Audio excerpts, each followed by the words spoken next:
Hey guys, it's Mr. Goliath, and we're taking a look at the Elite Challenge and trying to have your banner animated.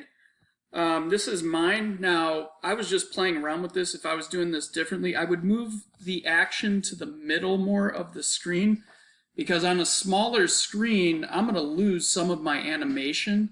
So that's just a thought as we start. Push the words and your actions to the middle. So all you're doing is making 4 different files, or 5 is a good number for GIF files as well.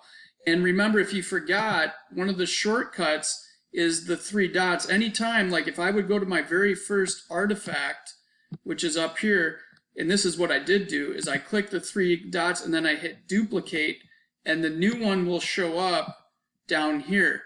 So once I have my new one, and let me jump into these. So here's Artifacts 1. This is what it looks like. I duplicated it. And then all I did in the second one, you can see, is I selected the text. I added a slight red glow. And then on this one, if you look back, you can see it just gets slightly bigger. Slightly bigger. Same thing on 3. It gets slightly bigger. I have what's acting as a glow effect getting thicker. Same thing with the 4th one, it's just getting bigger. If I wanted, I can make a 5th one, make it bigger. Again, if I was redoing this, I would move my actions way into the middle to kind of compensate for people's screen sizes. But that's up to you guys. That's how you can do it. Now keep in mind, you could have images kind of appearing out of nowhere, shrinking.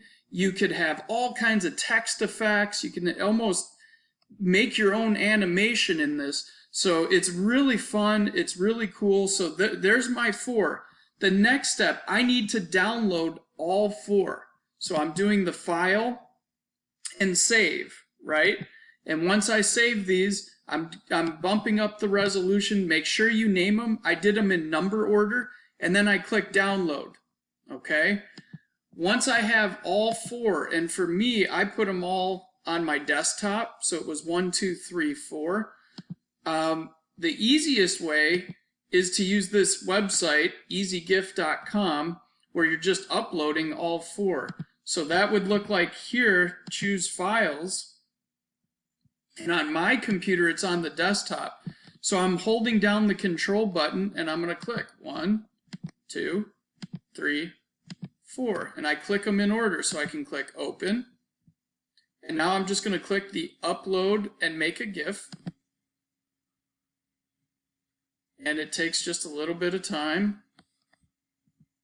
And you're going to get this screen here. It says toggle range frames 1 to 5. Well, I only went with 4. Hopefully you do 5, but I did 4, so I changed it 1 to 4, and then all I have to do is click make a GIF. That's it, and it will appear right here. And you can see that it's moving and animated. The last step is I'm going to click the save button one last time, and you can see it's downloading here. This is the one, the important one that we're going to save, and that's going to be the one that is going to end up on your website. For example, here's mine on my website. So that's how you get it. That's how you do the advanced challenge. I think it's really fun and cool. I hope some of you guys do that and make something way cooler than mine. Good luck.